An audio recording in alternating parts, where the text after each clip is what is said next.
Sveikinimai treneris su pergale, gera emocija, aišku, nebuvo lengva, bet laužėt ir pralaužėt. Koks pirmiausia būtų jūsų komentaras apie pačią dvikovą? Kaip ir tikėjomės, buvo tikrai nelengvos rungtynės.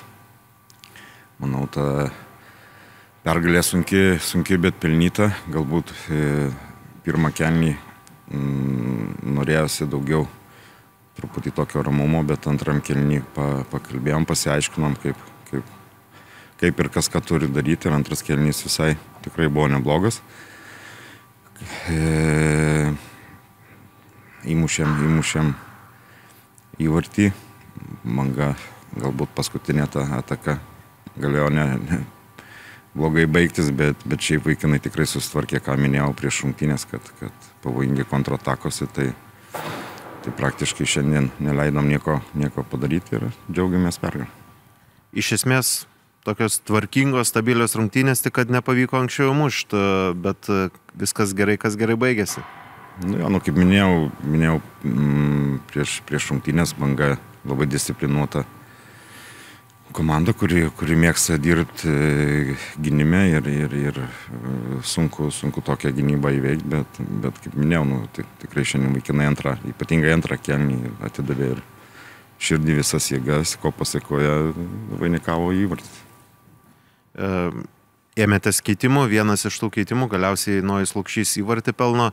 Kiek smagu komandoje turėti tokį energingą, emocijų pilną vaikiną, kuris, aišku, ten po įvarčio galbūt gavo ir kortelę, bet iš esmės jo ta emocija ir nulėmė komandai pergalę, jeigu kalbant tik apie įvartį. Sakau, visi, kurie žaidė, kurie išėjo ant keitimo, tikrai įnešė didelį indėlį.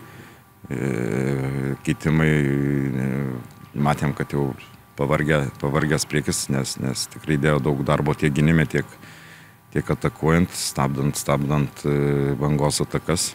Taip kad keitimai pasiteisino ir šaunuolis Nojus išėjo, atsirado ten, kur turi būti puolėjas, įmušė gražų įvartį. Sveikinimą Nojui, geriausias rungtynių žaidėjas, pergalė, kartais užtenka įžengti aikštę, padaryti, ką reikia ir tapti geriausiu. Taip, dėkui už sveikinimus. Taip, kartais daug nereikia. Vienas prisilietimas, vienas smūgis įvartis ir viskas, čia puolėjo darbas. Išeiti, mušti ir laimėti. Komanda turėjo daug progų, pats tuo metu dar buvo ant suolo. Ar nebuvo jausmo, kad jeigu šiandien išeisiu į aikštę, padarysiu? Šiaip jeigu atvirai, šiandien kažkaip ir atsikėlęs, jaučiau, kad kažkokia tokia keista nuojauta, kad mušiu įvartį ir taip ir atsitiko. Čia dabar, kol laukiam, kada galėsime interviu įrašinėti, skambėjo ir tavo vardas, ir daug aplodismentų iš Sūduvos ir Galių. Koks jausmas ginti šios komandos garbę ir atnešti komandai ne 1, o 3 taškus? Tai jausmas labai geras, nes mano tėtis taip pat žaidė šitame klube. Šitas klubas yra legendinis, laimėjęs daug titulų, tada įmušti įvartį iš tokio klubo ir nukalti pergalį, labai geras jausmas.